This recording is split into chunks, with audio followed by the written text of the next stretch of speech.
पुणात्माओं, सामने वाले के बोली से पता लग जाता है ये किस भाव से बात कर रहे हैं। तो सुखदेव जान गया भगवान का मूड ठीक नहीं।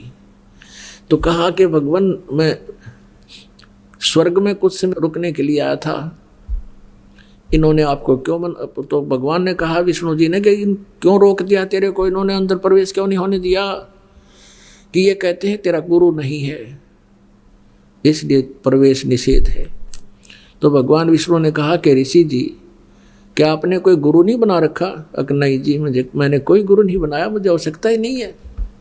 तब भगवान विष्णु ने कहा कि ऋषि जी, ये तेरी महान भूल है। जब तक आप गुरु नहीं बनाओगे आपका पिछले संस्कार समाप्त हो जाएंगे, भविष्य का कुछ बनेगा नहीं, आपको बहुत हानि होगी। और ये हमारा नियम है, बिना गुरु के नुग्रे व्यक्ति को यहाँ आना भी अलाउड नहीं है, तो आ भी गलत गया। तब उसने समझ लिया भी भगवान ने कहा आदेश हो गया, तो फाइनल बात है यार। फिर कहा कि भगवान, उस पृथ्वी पर मेरे समान कोई ऋषि नहीं है, मैं किसको गुरु बनाऊं? पुण्यात्मा कबीर परमात्मा कहते हैं, कबीर या माया अटपटी और सब घट आण अड़ी, किस किस न समझावे कुआ बांग पड़ी। अब अभिमान उसके अंदर कितना कि मेरे समान कोई नहीं पृथ्वी पर, केवल किस कारण से? एक आकाश में उड़ जाने की हल्दी की गांठ प्राप्त करके, सिद्धि प्राप्त करके अपने से सबसे सुपीरियर मान बैठा। ये तत्व ज्ञानहीन के कारण, हीनता के कारण होता है। तब भगवान विष्णु ने कहा कि ऋषि जी, यह तेरी और भारा भूल है, ये तेरा अभिमान बोल रहा है जो भगवान से कोसों दूर करता है। और जाइए राजा जनक से उपदेश लीजिए। इतना कहकर भगवान विष्णु महल में चले गए। अब सुखदेव जी ने सोचा, भाई राजा जनक तो एक गृहस्थी आदमी और राजा है, और मैं बाल ब्रह्मचारी और ऋषि, मैंने स्त्री का मुंह भी नहीं देख लिया आज तक, और उसको मैं प्रणाम करूं, मेरी तो इज्जत का नाश हो जाएगा। अब पुण्यात्मा, काल ने तो कई बीमारी ला रखी इस जीव के। तो वो उस वहां से वो चल पड़ा, कहाँ आ गया? उसी कोमन स्वर्ग में, इंद्र वाले में। वहां आकर पहले वाली रौनक चेहरे पर नहीं थी। अन्य देवताओं ने पूछा भी आज क्या, किस कारण से ये ऋषि जी इतने मायूस हैं? कारण जानना चाहा कि हे ऋषिवर, आपको क्या टेंशन होगी? आप तो बड़े हौसले से आते थे। तब सारी बात बताई कि मैं विष्णु जी के लोक में गया था और विष्णु जी ने मुझे वहाँ आदेश, स्वर्ग में रहने का आदेश दे दिया। तो वहाँ जो उपस्थित देवता लोग थे उन्होंने कहा कि ऋषि जी सच्ची बात बता, कहानी के है। भगवान विष्णु तो सीने से लगाते हैं, सबको प्यार देते हैं, वो तो बहुत नेक आत्मा है, और आपको वहाँ रहने भी नहीं दिया, बात बता क्या है? तब उसने सारी कहानी बताई कि भाई मैं वहाँ गया था और मैंने स्वर्ग में रहने का आग्रह किया था, तो मेरे से कहा कि तुम बिना गुरु के हो और गुरु बनाओ, तब यहाँ आ सकते हो। तो उन देवताओं ने, ऋषियों ने कहा कि हम तो आपको बड़ा नेक और बुद्धिमान व्यक्ति मानते थे, क्या आपने गुरु नहीं बना रखा? कहने लगा नहीं। सुखदेव बोला नहीं। फिर इंद्र जी ने कहा कि देखो, आज के बाद यहाँ भी मत आना, क्योंकि हम तो आपको सोच रहे थे, तो आप तो बड़े विद्वान पुरुष हो, औरों को ज्ञान देते हो, तो आपने गुरु बना रखा होगा। तो कहता है कि सबको कहने लगा, भाई मैं कैसे करूं? भगवान विष्णु जी ने कहा है कि राजा जनक को गुरु बना लो। राजा जनक गृहस्थी बाई और कैसे शीश निवाऊं जाई। सुखदेव बोले, ज्ञान विवेका, हमने स्त्री का मुंह नहीं देखा। अब अभिमान बताता है कि मैं गृहस्थी आदमी को, बाल ब्रह्मचारी हूं मैं तो, और कैसे एक साधु संत ऋषि, क्योंकि वो तो फिर जहाँ जाए आओ ऋषि जी, आओ ऋषि जी हैं। वो तो फुल हवा भर रही थी उसमें अभिमान की, और अभिमान वाला पंचर हुए बिना भगवान मिले नहीं, वो पंचर करना पड़ेगा। तो भगवान ने विष्णु उसका पंचर दिया कर, चैतन्य लाभ चाहिए गुरु बना और राजा जनक को बना, वो अधिकारी है आज के दिन। तो उसने सभी वहाँ बैठे उपस्थित नारद जी ने और भी कई महापुरुषों ने समझाया कि देखो आज आप गुरु नहीं बनाओगे, पिछले जन्म की आपकी भक्ति है ये नष्ट हो जाएगी, अगले जन्म में गधा बनोगे। जब ये कहा कि अगले जन्म में गधा बनोगे, कलेजा हिल गया ऋषि जी का और उसकी सिर घूम गया। हमारे अंतःकरण के अंदर पुण्यात्माओं असंख्य जन्मों के संस्कार कोड वर्डों में आपके इस सिम कार्ड में जमा है, आपके जीव के साथ लटक चिपके हुए। और ये फिल्म कभी भी ऑन हो सकती है, जैसे स्वप्न देखते हो पिछले जन्मों के, वो पता नहीं कहाँ कहाँ इसी घाटियों में चले जाएं, कभी जा ही नहीं सकते। तो पक्षी रूप में कहीं घूमे होंगे, वो भी अंदर जमा है। तो उसको याद आया कि मैं एक सुखदेव को याद आया कि एक जीवन में गधे की योनि भोग रहा था, अंधा हो गया, मेरे मालिक ने मेरा लठ मारे निकाल दिया घर से। मैं चलता चलता पगडंडी की अटकल सी लगा के जा रहा था, आगे एक छोटा सा नाला था 3 फुट का, उसमें गिरने लगा तो जंप लगाना चाहा, उसके बीच में फंस गया, आगे मुंह अड़ गया, पाछे बैक अड़ गई, पैर टिके नहीं, लटक गया, पुड़ी बन गई। वहाँ इक्का दुक्का व्यक्ति आता जाता था, मुझे निकाला नहीं, मेरे ऊपर पैर रखे, पुड़ी बना ली और पार हो जावे। 1 हफ्ते 10 दिन तक भुगत कर मरा। वो बात याद आ गई उसको, उसी समय वहाँ से चल पड़ा कि गुरु बनाऊंगा। सबसे पहले अपने पिता व्यास जी के पास आया, क्योंकि व्यास जी विद्वान पुरुष थे, माने जाते थे। अपने पिता के पास आया कि मैं सुखदेव हूँ, आपका पुत्र हूँ। तो व्यास जी ने कहा बेटा आ जा, दुख तो बहुत हुआ तेरे जो वियोग का मुझे, पर मैंने सब्र कर लिया था, मेरा बेटा मोक्ष के लिए गया है, कोई दिक्कत नहीं, आ जा। कैसे आना हुआ सारी कहानी बताई कि मैं विष्णु जी के लोक में गया था, विष्णु जी ने मुझे वहाँ रहने नहीं दिया, स्वर्ग में अलाउड नहीं किया। व्यास जी ने भी फिर यही प्रश्न किया, क्योंकि विद्वान पुरुष एक ही सुर में बोलते हैं, क्या कारण था भगवान ने आपको क्यों वापस कर दिया? तो सुखदेव ने कहा मैंने गुरु नहीं बना रखा। ऋषि ने माथे हाथ मारा व्यास जी ने कि बेटा मैंने तो ये सोचा था मेरा बेटा मोक्ष प्राप्त करेगा, मैंने अपना सब्र कर लिया था। अरे तू तो नरक में जाएगा, पशु योनि पावेगा, नालायक, तू काहे का ऋषि है, गुरु क्यों नहीं बनाता? तो फिर उसने बताया कि भगवान ने कहा है विष्णु जी ने कि राजा जनक को गुरु बना ले। राजा जनक तो एक राजा है, उसके तो कई रानियां रखी हैं, औरतें हैं, और मैं बाल ब्रह्मचारी हूँ, मैं ऋषि हूँ, मैं कैसे मत्था टेकूँ? उसके गुरु को तो सारे काम करने पड़ेंगे, मत्था भी टेकना पड़ेगा, दंडवत करनी पड़ेगी। सुखदेव फिर व्यास जी ने कहा बेटा अभिमान त्याग दे, अब तेरा जीवन मुझे नष्ट हुआ दिखाई देता है। यूं कह के व्यास जी रोने लग गया। अरे नालायक, तो किसा जन्म तू के मनुष्य जीवन पाया तूने? ये पिछले संस्कार हैं जो तू आकाश में उड़कर लोग दिखावा कर रहा है। गरीबदास साहिब जी कबीर परमेश्वर से ज्ञान प्राप्त से कहते हैं, एक सिद्धि आकाश से उड़ जाई, एक सिद्धि जल पैर ना लाई। एक सिद्धि कुछ खावा ना पीवे, एक सिद्धि जो बहुजुग जीवे, एक सिद्धि बहु चोले धारे, एक सिद्धि जीव हंस निहारे। कहते हैं ऐसे ऐसे 24 सिद्धियां भी आ जावे तो भी इनकी तरफ थूक नहीं, देखा नहीं, ये तो मोक्ष बाधक है। तब कहा कि जाके और जनक जी से उपदेश ले बेटा। बहुत प्रेरणा की, जब वो चला वो नालायक है। अब वहां जाकर पहुंचा, ऋषि के रूप में छायल, बाल दाढ़ी बढ़ा रखी, एक बोथा सा बांध रखा है वो एक ही कपड़े का, और कमर पर डाल, सारे शरीर पर धोती जैसे।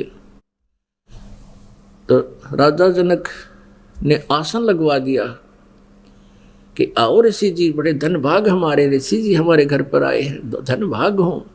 आज कैसी दया हुई, साधु तो राम का रूप होता है। अब सुखदेव ऋषि कहने लगे, नहीं, आसन पर नहीं बैठूंगा, मैं जमीन पर बैठूंगा, दीक्षा लेने आया। तो सुखदेव ऋषि से कहा कि सुबह स्नान करके मैं तने फिर उपदेश दूंगा। एक मकान के अंदर अलग व्यवस्था करवा दी कि वहां सो जाओ आप, सुबह नाम दूंगा तुझे। उसकी सारी झाड़ा लेना था ना सुखदेव ऋषि का, जनक जी ने। वहां पर एक स्त्री की ड्यूटी लगा दी, एक औरत की, एक बहन की, कि महाराज जी की सेवा करना बेटा, खाना खिलाओ, बर्तन इसके वस्त्र बिछाओ और कोई असुविधा ना हो। और उसको पता दिया था कि ऐसी क्रिया करना। तो अब सुखदेव ऋषि के लिए पलंग बिछा दिया, आसन लगा दिया, सुखदेव विराजमान हो गए। और वो लड़की भी रात्रि में उसके तख्त पर जाकर बैठ गई जिस पर वो विराजमान थी। अब सुखदेव ऋषि जी थोड़ा सा 1 फुट आगे को सरक गए, लड़की फिर उसकी तरफ निकट आने लगी तो वो आगे को चल पड़े और फिर उठ कर खड़े हो गए और कहा, माई आप जाइए,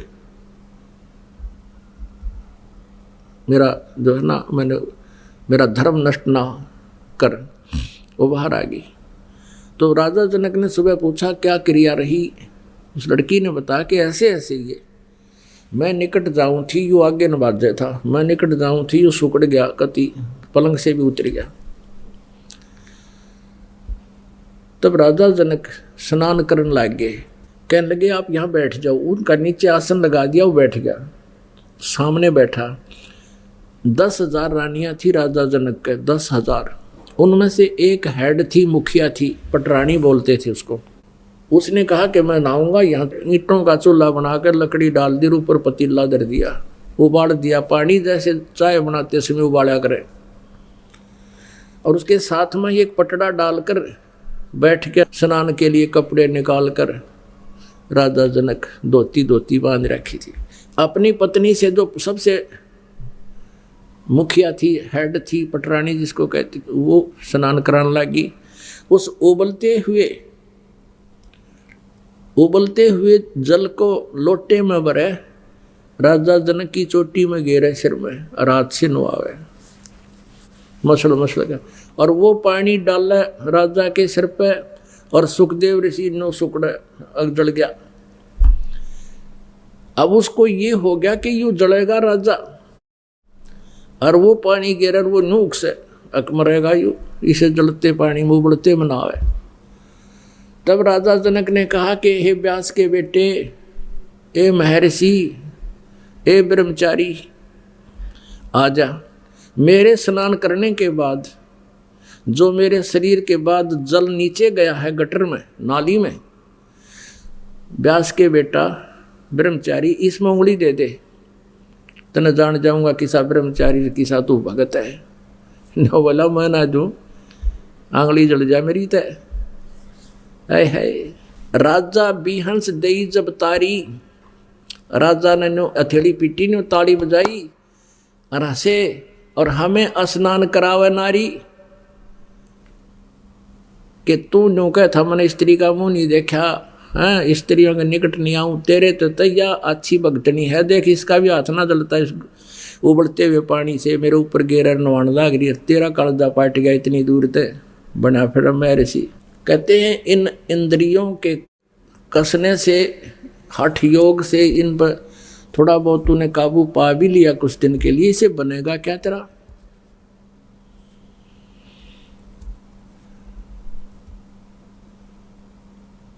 सुखदेव समझ गया सारी कहानी, तेरे ऊपर सारी बात हो रही है। तो कहने लगे बेटा अब तू महर्षि पाक्या फिरे था, जब वो लड़की तेरे पास बैठी तेरी चारपाई पे, तो उस तक दूर क्यों हो गया, भूतनी थी वह खा ले हो। जब तू आत्मज्ञान भी था तो भी इतने ऐसे नहीं करना चाहिए था, बेटी है बहन है बैठ साथ में। आप जैसे पुण्यात्मा हो आत्मज्ञान होने के बाद आपको अंतर नहीं लगेगा। कैसे? जैसे पहले सांग होया करते गांवों में, सांग, जैसे आजकल ये फिल्म बनती है, ऐसे वो सांग करते थे, नकली राजा बनते थे, कोई प्रेमी बनता था, कोई प्रेमिका, तो मनुष्य ही स्त्री का रोल करते थे। तो एक जवान लड़का बिल्कुल दाढ़ी मूछ रहित 12-13 वर्ष का, 16 साल का, और वो सांग में एक लड़की का रोल कर रहा था, सारे अंग कृत्रिम लगा रखे थे। एक लड़का अपने साथी को साथ ले गया, कहा जा सांग देख का आएंगे। जब वो गाना बजाने शुरू हुए तो वो पहली बार गया था, वो कहता देख कितनी सुंदर लड़की है, ओहो कैसे डांस कर रही है। वो लड़का कहता कि लड़की नहीं है, ये तो लड़का है। बोला नहीं लड़की है, लड़का है। तो ना उसका विश्वास नहीं हुआ, क्यों ऐसे ढंग से मेकअप कर रखा था। फिर वो कहीं एक घर में, गांव में, नगर में, चौपाल में रुके हुए थे, धर्मशाला में, तो वो लड़का उसको वहाँ लेकर गया। उनके पीछे पीछे सांग समाप्ति के उपरांत उस दिन का जो कार्यक्रम उनका समापन हो गया था, तो वहाँ जाते उस लड़के ने अपने सारे अंग काट निकाल के धर दिए। वो लगा रखे थे जो ब्रेजियर वगैरह नकली, वो लड़का का लड़का, तो वो नो घर है सच्चे यूँ था, लड़का है भाई। अगले दिन फिर गया वो सांग देखने, वो खूब उसी तरह मेकअप कर रखा था। लड़के ने लड़की का रोल था, पर उसका कति मन में नहीं आई लड़की है। तो आत्मज्ञान होने के बाद ये ऊपर कवर 2 डाल रखे हैं। आत्मा अंदर एक जैसी है। तो सुखदेव ऋषि को कहा जनक जी ने, तेरा ज्ञान तो टट्टूगा नहीं, बात बना फिर ब्रह्मचारी। जब आत्मा के अंदर तुझे ये ज्ञान हो गया कि स्मर मेरे मंत्र क्या है, तो तूने सुकड़न की जरूरत ना थी बच्चा। कान पकड़ लिए उसने, न बोला महाराज इतना ज्ञान था मेरे पास तो फ्यूज हो लिया मत, अब मुझे नाम दे दो, कल्याण हो जाएगा। तो पुण्यात्माओं, अब सुखदेव ऋषि को राजा जनक से उपदेश मिला, और फिर वो कहाँ तक पहुंचा? स्वर्ग में। आगे पाछे नीम तले इनका इतना व्यवहार था। यहाँ से स्वर्ग में अपनी मलाई खत्म करके फिर नरक में, नरक के बाद फिर 83 लाख योनियों में, गधे की योनि में, और फिर कभी दाव लगे मनुष्य जीवन का, तो फिर वह प्रोसीजर शुरू। तो परमात्मा कबीर साहब कहते हैं ये भी मान ले, ये भक्ति भी की, गुरु भी बनाए, और फिर भी यही धक्के खाए। तो इसके लिए हमने सतगुरु की आवश्यकता पड़ेगी, और उस सतगुरु के पास वो पूरा प्रोसेस होता है, पूरा ट्रीटमेंट होता है। जैसे पार्वती जी को केवल 5 नाम प्राप्त हुए, उनकी भक्ति शक्ति से उसकी आयु इतनी एक्सटेंड होगी, जब तक भगवान शिव रहेंगे उनकी मृत्यु नहीं होगी, और शिव जी की मृत्यु होगी, इसकी भी मृत्यु होगी, दोनों 84 लाख योनियों में जाएंगे ये भी।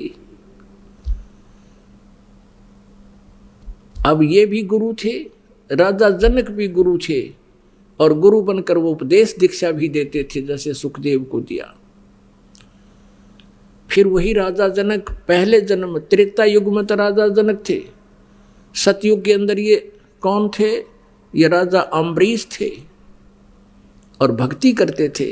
राजा अम्बरीश के सामने दुर्वासा जैसे सिद्ध पुरुष भी हार मान कर गए थे, जब ये सतयुग के अंदर भक्ति करते थे, राजा भी थे।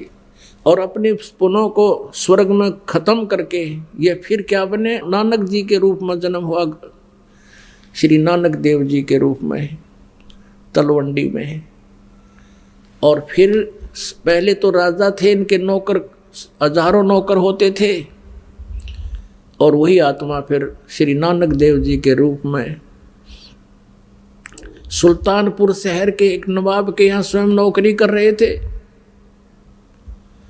उस समय परमेश्वर कबीर देव जी ने अपनी प्यारी आत्मा, उस परम अक्षर ब्रह्म ने, अकाल मूर्त ने, सतपुरुष ने आकर वो आत्मा संभाली, उनको सतलोक सचखंड से परिचित कराया, फिर वापस छोड़ा और तब सतनाम, ये सारे मंत्र दिए, 500 मंत्र भी दिए, फिर सतनाम दिया, तब उस पुण्यात्मा का मोक्ष हुआ। पहले वो स्वयं गुरु बनकर औरों को ज्ञान देते थे जनक रूप में, और फिर स्वयं भी यहीं भटक रहे थे। समर्थ का शरणा गहो रंग होरी हो, कदे न हो ऐ काज राम रंग होरी हो। अब परमात्मा पूर्ण ब्रह्म की भक्ति करने से, पूर्ण तत्वदर्शी संत प्राप्त हो जाने से ये सभी झंझट मिट जाते हैं। सुखदेव ने 84 भुगती बना पजावे खरवो, तेरी क्या बुनियाद पराणी तू पंडा पंथ पकड़वो। अब सुखदेव जैसे महर्षि वो साधना कर कर कभी ऐसी बिरान माटी हुई गधा बना, अब तेरी क्या बुनियाद पराणी तू पंडा पंथ पकड़वो। कौन सा पंथ, कौन सा मार्ग? वो पूर्ण मोक्ष मार्ग, यानी तत्वदर्शी संत की शरण ग्रहण कर, तब तेरा यहाँ से पूर्ण रूप से छुटकारा होगा और मोक्ष होगा। और यहाँ के जितने यादगारें हैं, इनमें जाने से केवल उन भगवानों की याद अवश्य आती है कि यहाँ क्या क्या घटना घटी थी, वहाँ भगवान नहीं है। परमात्मा पाने के लिए आप जी को वो संत खोजना पड़ेगा। कौन सा? जो गीता जी अध्याय नंबर 4 के श्लोक नंबर 34 में कहा है कि अर्जुन, गीता ज्ञान दाता कहता है कि उस तत्व ज्ञान को जो परमेश्वर ने स्वयं आकर ज्ञान दिया है, उसकी वाणी में लिखा, उसको कोई तत्वदर्शी संत ही जानता है। उस तत्वदर्शी संत से सुनो। गीता जी अध्याय नंबर 15 के श्लोक नंबर 1 से 4 में तत्वदर्शी संत की पहचान बताई है कि उल्टे लटके हुए संसार रूपी वृक्ष के सभी विभाग भिन्न भिन्न बताएगा, वह वेदवित है, वो तत्वदर्शी संत है। उसके पश्चात परमेश्वर के उस परम पद की खोज करनी चाहिए, जहाँ जाने के बाद साधक फिर लौटकर संसार में कभी नहीं आते। बोलो सतगुरुदेव की जय हो।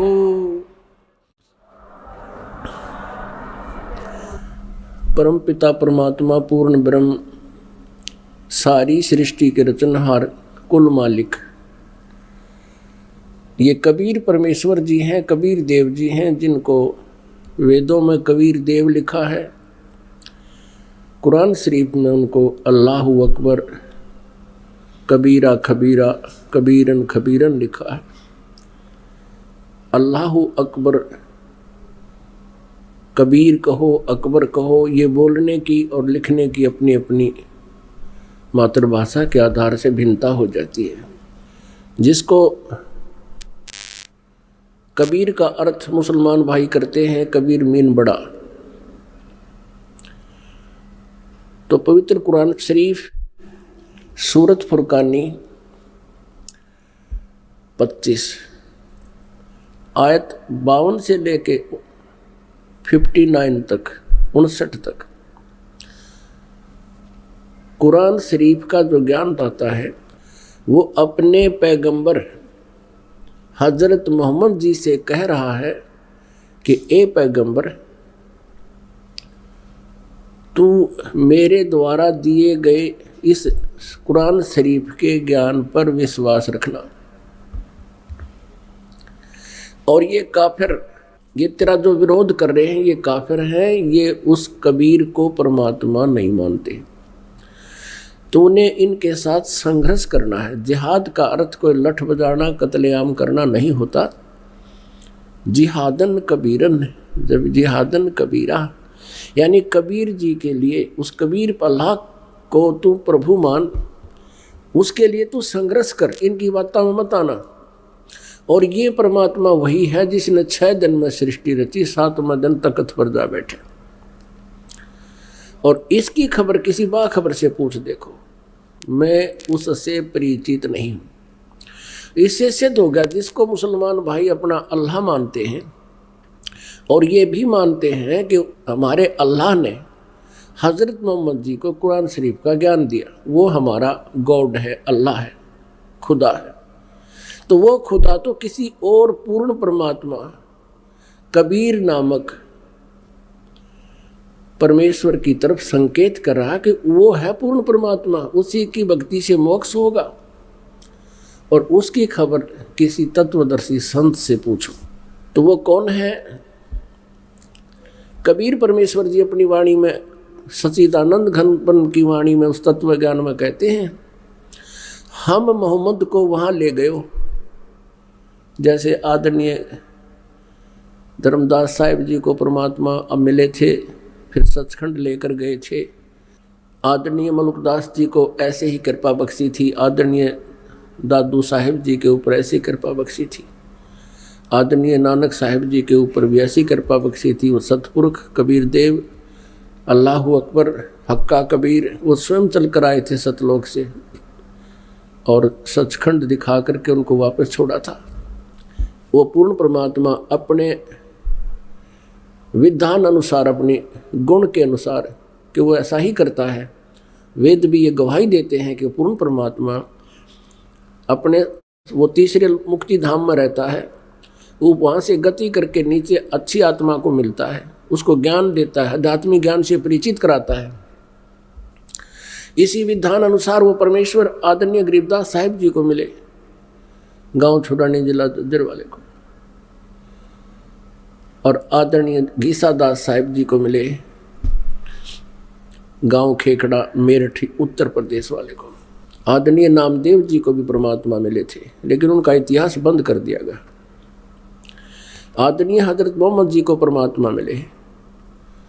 तो कबीर परमेश्वर जी ने कहा कि हम मोहम्मद को वहां ले गए, और यहां मोहम्मद जी के 1,80,000 अनुयायी मुसलमान बन गए थे। मुसलमान का वो अर्थ होता है जो सर्व विकारों से दूर हो, बीड़ी शराब तम्बाकू किसी प्रकार का व्यसन नहीं करता हो, नेक आत्मा को मुसलमान कहते। ऐसे हिंदू वही होता है जो बुराइयों से दूर हो। ईसाई भी उसी को कहते हैं जो ईसा जी के नियमों का पालन करता है, क्योंकि कोई भी संत या कोई ग्रंथ किसी को भी व्यसन करने का आदेश नहीं देता, आज्ञा नहीं देता। तो इस प्रकार हजरत मोहम्मद जी की यहाँ बहुत महिमा होगी थी। तो उन्होंने एक बार भी भगवान से नहीं कहा कि मैं वापस नहीं जाऊंगा। नीचे की चाह उसकी मिटी नहीं। जैसे धर्मदास जी को लेकर गए, धर्मदास जी ने वही कहा, भगवान मुझे वापस ना भेजना उस गंदे लोक में। फिर परमात्मा ने उनको इसलिए भेजा कि बेटा तू वापस जा, मैं तेरे साथ रहूँगा, तू मेरा गवाह बनना कि कबीर इज गॉड। क्योंकि इस काल ने और इस काल के दूत गुरुओं ने काल से प्रेरित प्रेरणा से इन्होंने सबको मिसगाइड कर दिया है, भक्ति का नाश कर दिया है, अध्यात्म ज्ञान किसी के पास भी नहीं है।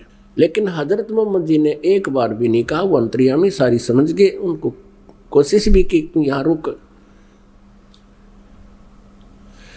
लेकिन मोहम्मद जी वापस आ गए। तो कबीर परमेश्वर कहते हैं हम मोहम्मद को वहाँ ले गए, इच्छा रूपी वहाँ नहीं रहो, उल्ट मोहम्मद मैल पठाया, गुज बीरज एक कलमा लाया, रोजा बंग नमाज दई रे, बिस्मिल की नहीं बात कही रे। कबीर साहब जी कहते हैं कि उसको रोजा बंग और नमाज करने का ही को कहा था, लेकिन हजरत मोहम्मद जी ने बिस्मिल करने की बात किसी को नहीं कहा। ये तुमने बाद में अपने आप ये बुराई और चालू कर दी है।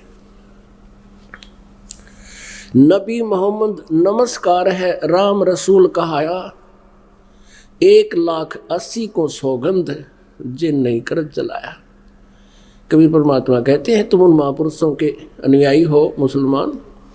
उन 1,80,000 मुसलमान प्योर बने थे, उन्होंने कभी कर्द नहीं चलाई, ना कोई ऐसे बलि दी, किसी प्रकार की कोई ईद बकरीद नहीं मनाई। इस तरह से अरस कुर्स पर अलह तकत है, अरस कुर्स पर, अरस माने आसमान के, कुर्स माने अंतिम छोर पर यानी सतलोक में, अरस कुर्स पर अल्लाह तकत है। उस कबीर परमेश्वर का वो मुक्ति धाम है, सतलोक है। और खालिक बिन नहीं खाली, यानी उस परमात्मा की दृष्टि से कोई भी जीव बचा नहीं है।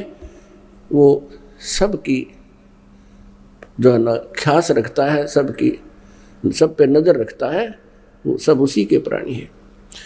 अरस कुर्स पर अल्लाह तकत है, खालिक बिन नी खाली, वो पैगंबर पाक पुरुष थे साहिब के अबदाली।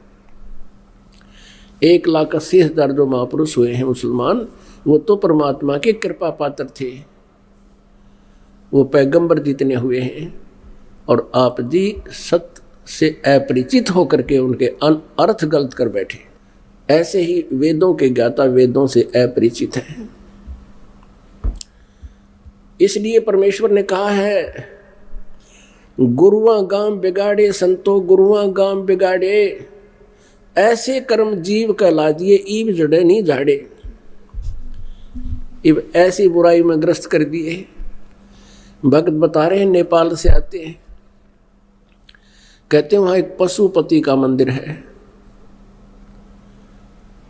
और 1 वर्ष में वहां लगभग 2 करोड़ जीवों की बलि चढ़ाई जाती है। ओए खून की नदी बहाई जाती है। ये कौन से ग्रंथ से लाए ये पूजा? ये लोग, इन नकली गुरुओं ने ऐसा जुल्म किया हमारे ऊपर। पुण्य के स्थान पर पाप शुरुआत करवा दी। गुरुआ गांव बिगाड़े संतो गुरुआ गांव बिगाड़े, ऐसे कर्म जीव कहला दिए ईब जड़े नहीं झाड़े।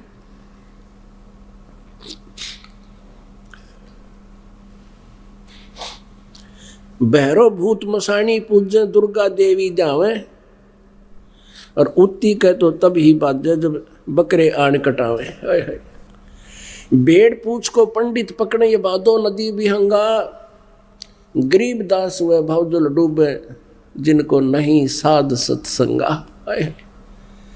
आदरणीय गरीबदास साहिब जी गांव छुड़ाने वाले को परमेश्वर मिले थे, अध्यात्म ज्ञान से उनको परिचित करवाया और पूरी व्यवस्था ब्रह्मांडों की उनको आंखों दिखाकर वापस छोड़ा था।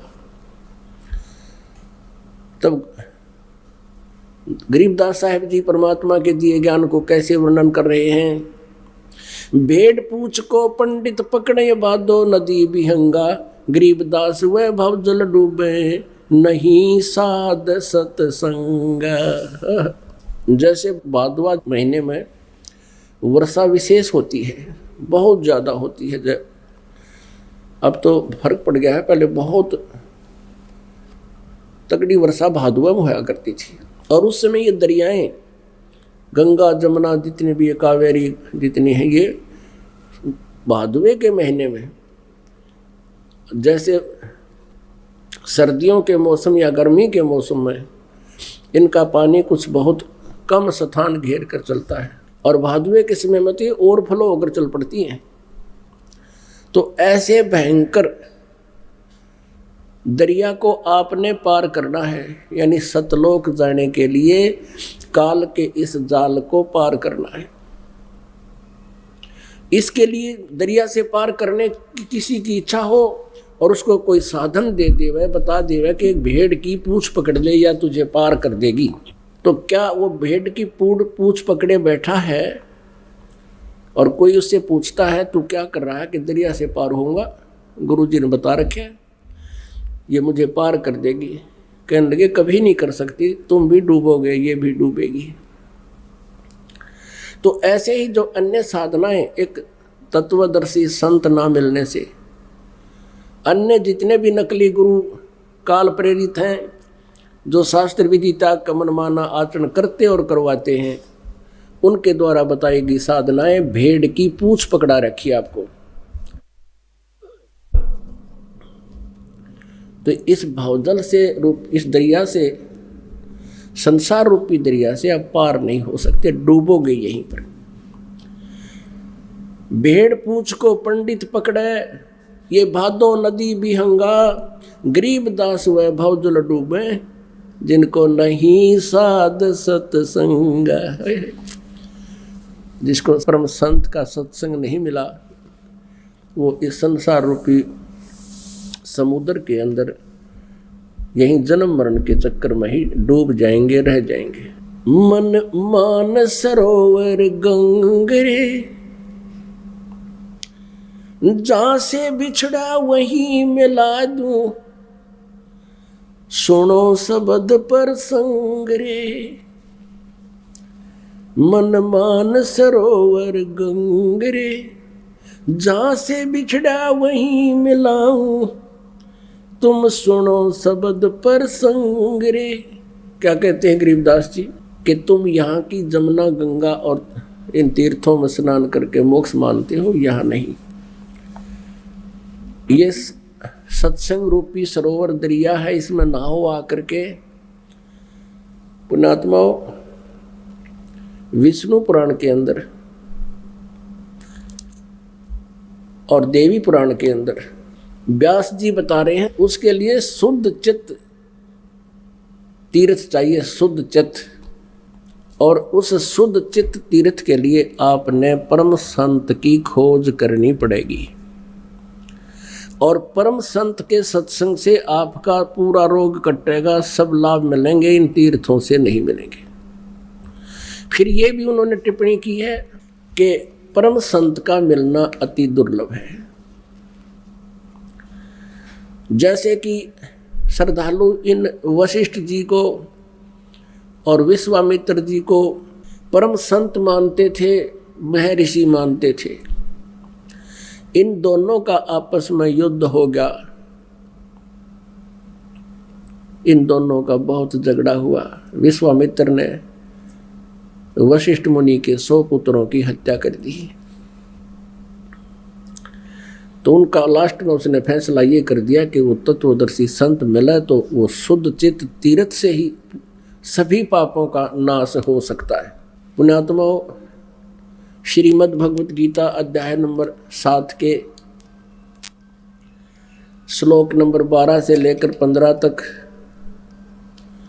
गीता ज्ञानदाता कहता है, तीनों गुण रजगुण ब्रह्मा सदगुण विष्णु तम गुण शिव जी की पूजा तक जो सीमित है वो मोक्ष प्राप्ति नहीं कर सकते। उनका स्वभाव और भी गिर जाता है, उनके कर्म भी बिगड़ जाते हैं, वो हिंसा पर भी उतारू होकर के विनाश कर डालते। वो मेरी पूजा नहीं करते। अपनी पूजा के विषय में बताता है 16वें और 17वें 18वें श्लोक में, गीता जी अध्याय नंबर 7 के श्लोक 16, 17, 18 में के 4 प्रकार के ब्रह्म साधना करते हैं। गीता ज्ञानदाता ब्रह्म है, श्री कृष्ण जी में बोल रहा है। एक आरत और दूसरा अर्थार्थी, तीसरा जिज्ञासु। आर्थ, अर्थार्थी, जिज्ञासु और ज्ञानी। ज्ञानी को छोड़कर तीनों को रिजेक्ट करते हुए कहता है कि ज्ञानी मेरे को पसंद है, ज्ञानी को मैं पसंद हूँ। वो मुझे अच्छे लगते हैं क्योंकि उन्होंने आन देवताओं की पूजा त्याग दी। और ज्ञानी कौन होता है? जिसको ये पता लग गया कि मनुष्य जीवन बार बार नहीं मिलेगा, ये दृढ़ निश्चय हो जाता है उसको। फिर सदग्रंथों के ज्ञान से ये भी निष्कर्ष निकल जाता है कि केवल एक परमात्मा है, उसकी पूजा करने से मोक्ष होगा, अन्य देवताओं की पूजा से नहीं। तीसरा ये भी उनको निश्चय हो जाता है कि मनुष्य जन्म में यदि मोक्ष नहीं हुआ तो ये जीवन व्यर्थ है। इसके लिए उन्होंने तत्वदर्शी संत ना मिलने से अपने आप निष्कर्ष निकाल कर वेदों का ओम नाम के जाप को और ब्रह्म को सुप्रीम मान लिया और साधना करते रहे।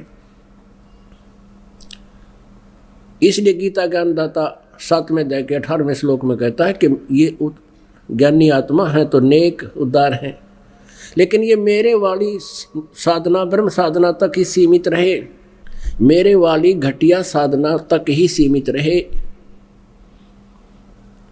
ये इनका जीवन भी व्यर्थ हो गया।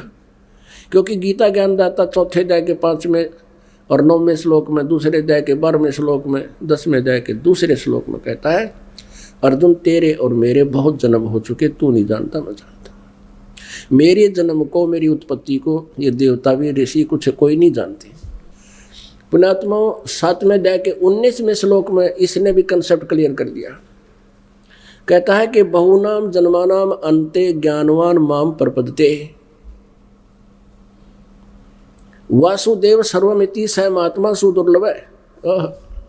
अब जैसे गीता जी अध्याय नंबर 7 के श्लोक 12 से लेकर 15 में बताया है कि केवल तीनों गुणों तक सीमित जिनकी बुद्धि है, रजगुण ब्रह्मा सतगुण विष्णु तम गुण शिव जी तक, इनका ज्ञान यहीं तक हरा जा चुका है। वो राक्षस स्वभाव को धारण किए हुए मनुष्यों में नीच दूषित कर्म करने वाले मूर्ख मुझे नहीं भजते।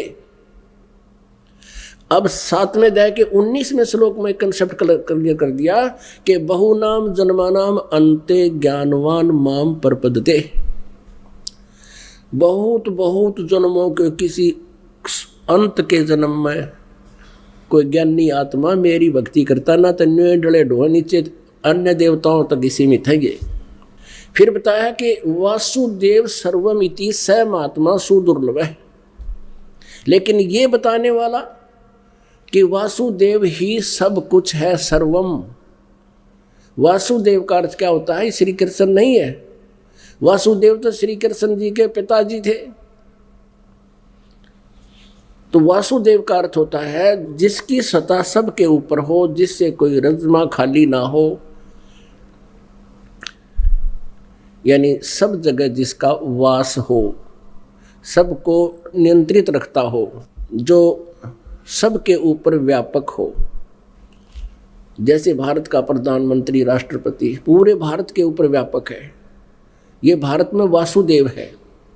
अन्य मुख्यमंत्री केवल एक क्षेत्र में ये व्यापक है, वासुदेव नहीं है, सर्वव्यापक नहीं, सबके ऊपर अधिपति नहीं है। तो ये क्या बताता है कि ऐसा संत मिलना बड़ी मुश्किल से है जो ये बतावे कि ना ते ब्रह्मा विष्णु महेश ये तीनों गुण पूजा के योग्य और ना ब्रह्म से पूर्ण मोक्ष। वासुदेव सर्वमिति स महात्मा सुदुर्लभ है, ये बताने वाला कि नहीं वो परम अक्षर परम पूर्ण परमात्मा, वो वासुदेव जो सबका मालिक है, वही सब कुछ है, वही मोक्षदायक है, वही पूजा के योग्य है, वही वास्तव में अविनाशी है और वही हमारे पाप कर्मों का नाश कर सकता है, वही हमारे दुखों का निवारण कर सकता है और वही हमारे प्रारब्ध को भी बदल सकता है। ये बताने वाला महात्मा बड़ी मुश्किल से मिलेगा। तो यहाँ क्या बताया है कि गुरुआ गाम बिगाड़े संतो गुरुआ गाम बिगाड़े, और ऐसे कर्म जीव कहला दिए ईब जड़े नहीं झाड़े। और ये निराकार निराकार कह के मूर्ख बना रहे थे अपने को। आंखों देखा जिन महापुरुषों ने क्या कहा है, मन मान सरोवर गंगरे, जहाँ से बिछुड़ा वहीं मिलाऊं, तुम सुनो शब्द पर संगरे। कि हमारे ज्ञान को सुनो ध्यान से, कि हम जो ज्ञान बता रहे हैं परमेश्वर से प्राप्त ज्ञान को, काशी क्रोध काहे लेते हो, बिना भजन नहीं ढंगरे। भाई कोटि ग्रंथ का यही अर्थ है, करो साध सत्संग रे। कहते सभी ग्रंथों का, करोड़ ग्रंथों का एक ही अर्थ है, किसी संत की संगत कर, तत्वदर्शी संत की। परमेश्वर कबीर जी कहते हैं, कबीर राम बुलावा भेजिया दिया कबीरा रो, जो सुख है संत के संग में वो वैकुंठ में न हो। परमात्मा बताते हैं कि यहाँ के स्वर्ग में हमने जरूरत नहीं जान की, क्योंकि वहाँ अपनी पूंजी नष्ट होती है। अपनी महिमा पर बताते हैं कि तुम ऐसा भाव रखना, यदि यहाँ का राम तुम्हें लेने आवे, चलो तुम स्वर्ग में, कहते नहीं, मना कर देना। उससे तो यहाँ संत के साथ रहने में जो तुझे सुख है कहीं पर नहीं है। अपनात्मा जैसे आप यहाँ से बाहर जाते हो, वही मान बढ़ाई ईर्षा घर घर में आग लाग रही है। इससे भी ज़्यादा ऊपर के लोकों में ऐसे ही देव हैं, ऊपर नीचे एक से ऊपर ऐसे। और जब आप यहाँ आते हो, क्योंकि आप एक प्रारंभ में जो भक्त यहाँ आते हैं तो उसमें संसारिक गुण ज़्यादा होते हैं, धीरे धीरे सेट हो जाता आता है यहाँ पर। तो यहाँ पुण्यात्माओं जानबूझ कर कोई पंगा पावा तो उसकी नालायकी है ना। यहाँ सबको एक जैसा बैठने को, एक जैसा खाने को, कोई भेदभाव नहीं। तो यहाँ राग द्वेष आप पे ना हुए, राग द्वेष तो नहीं हुआ। अगर यूँ हलवा खा और मेरे मन में मिले मखाने ओनली, तो वहाँ द्वेष बन सकता है। तो ऐसे वहाँ फिर सतलोक में ऐसा ही है। कहते हैं काशी, देखो पुण्यात्मा परमात्मा पाने के लिए श्रद्धालुओं ने अपना जीवन न्यौछावर कर दिया। काशी के अंदर ही नकली गुरुओं ने इन जालिमों ने क्या किया, एक करौंत लगा दिया मानस काटने का, मनुष्य काटने का, आरा लगा दिया, कसाई बना शुरू कर दिया। कारण क्या था? क्योंकि आत्मा जब से भगवान से बिछड़ी है उसी समय उसकी खोज में लगी है। काल ने फिर इसे गुमराह कर दिया, ब्लैकमेल कर दिया और मिसगाइडेड कर दिया। पूर्ण रूप से इसने नामो निशान मिटा दिया पूर्ण परमात्मा का। नकली गुरुओं के माध्यम से अपने ही पुत्रों ब्रह्मा विष्णु महेश तक सीमित रख दिया सभी को, लेकिन आत्मा के परमात्मा की चाह गई नहीं। तो क्या हुआ, जैसे काशी के पंडितों ने, गुरुओं ने एक धारणा पैदा कर दी समाज में कि जो काशी में मरता है वो स्वर्ग जाता है और जो मगहर मरता है वो नरक जाता है। परमेश्वर कबीर जी कहा करते थे, भाई सच्ची सत भक्ति करने वाला और हमसे उपदेश लेकर साधना करने वाला, काशी मरो चाहे मगहर, वो सीधा सतलोक जाएगा, स्वर्ग से भी ऊपर जाएगा। ऐसे ही पुण्यात्माओं, अच्छे कर्म करने वाला कहीं मृत्यु को प्राप्त हो, चाहे मगहर हो चाहे काशी में, वो अपने अच्छे स्थान पर जाएगा। और पाप करने वाला पापी, चाहे मगहर मरो चाहे काशी, सीधा वो नरक में जासी। तो यहाँ परमात्मा तो ऐसा कहा करते थे, लेकिन कबीर जी के ऊपर किसी ने विश्वास हुआ नहीं, इन नकलियों का रंगना चढ़ रहा था। तो सभी अपने अपने पूर्वजों को वहां काशी में रखने लगे, काशी ले जाके। तो वो गुरु प्रत्येक के होते ही थे। तो उन गुरुओं ने सोचा भी ये अलग से किराए पर है कि धर्मशालाओं में रहेंगे, क्यों ना हम इनके बुजुर्ग बुढ़ों को अपने घर पर रख लें। तो उन गुरुओं ने कहा कि भाई तुम ऐसा करो, हमें पैसे दे दो इनके खर्चे का, और हम ये हमारे पास रहेंगे, इनको कथा सुनाते रहेंगे, जब इनकी मृत्यु होगी सीधे स्वर्ग जाएंगे, काशी में मरण तय। तो श्रद्धालुओं ने सोचा भी माँ बाप ने सारी उम्र हमारे लिए न्यौछावर रहे, बहुत कुछ किया, हम क्या इतना नहीं कर सकते, 10-5 वर्ष के जीवेंगे ये। तो उन पेट भरों को भी देते किराया अलग से, वो 10 रुपये खर्च होते तो 20 देते उनको। तो वहाँ भीड़ लगी, प्रत्येक गुरु के घर में 20-20 बूढ़े हो गए। और बूढ़ा तो एक कहना उठा बुढ़ापे में, वो उठने का मतलब है उसकी सेवा, कभी कोई तकलीफ है, कोई बीमारी है, कोई हारी है, कभी उठाना है, कभी बिठाना है, नहाना है, कपड़े पहनाने। तो उन्होंने मुसीबत मोल ले ली, फिर उनके लिए जान का झाड़ बन गई। फिर उन्होंने क्या किया, एक मीटिंग करी उन नकली गुरुओं ने, कैसा करते हैं, उन्होंने प्रोपगंडा फैला दिया एक कि भी भगवान की तरफ से एक करौंत आवा है ऊपर तय स्वर्ग तय, और जो जल्दी जाना चाहता स्वर्ग में वो करौंत आता भगवान की तरफ से, वो केवल उसी की गर्दन काटता है जिसका आदेश ऊपर से होता है। वो क्या कर रखा था उन्होंने, एक आरत सी बना कर छोटी ईंटों, पक्की ईंटों की, और उसमें बीच में ऐसे खाली स्थान सा छोड़ रखा था, सुराख सा। और क्रोध को पीछे रस्सों से हैंडल करते थे, लंबे पुली सी बना कर, और गंगा के किनारे पर ला दिया। अब सब ने ये सोची, भाई पिताजी वो बूढ़े कहने लगे, बेटा हमने मरना तो है ही, और नो कहे 50 रुपये में जो है ना 50 रुपये टैक्स फीस रख दी उसकी, और ऊपर से स्वर्ग से करौंत आता है और हमारा कल्याण कर जाता है, बेटा दया कर दो। बच्चा ने सोची वे माता पिता चाहते हैं तो हम ये भी कर देते हैं, वो भी शुरू कर दिया। अब वहाँ गैर के 3-4 बुढ़िया ने इकट्ठे, और ऊपर तो करो छोड़ के गणे थे, वो काटने भी थे सारे उन्होंने। ऊपर तो दूर से करते, भाई हे भगवान आपकी आत्मा हो तो स्वीकार करियो, वो उधर से हैंडल वो घुमाते, फिर दूर उनकी आवाज़ सुनकर गुप्त। तो उनमें देखा था बुढ़ा बच जाता ना कटता वो, क्योंकि ईसाई उनका सिस्टम था, 1-2 कट जाता। तो वो रोता बैठ के, मेरा नंबर नहीं आया, और दूनी उत्सुकता होगी। तो हमने ये भी करना शुरू कर दिया, भगवान मिल जाए किसी तरह। लेकिन पुण्यात्माओं, परमात्मा तो उसके बताए विधान अनुसार ही मिलेगा, और वो विधान कहाँ है, वेदों और गीता जी में, और सूक्ष्म वेद कबीर जी की वाणी में। तो क्या बताते हैं, काशी क्रोत काहे लेत हो, बिना भजन नहीं डंगरे। और कोट ग्रंथ का यही अर्थ है, करो साध सत्संग रे।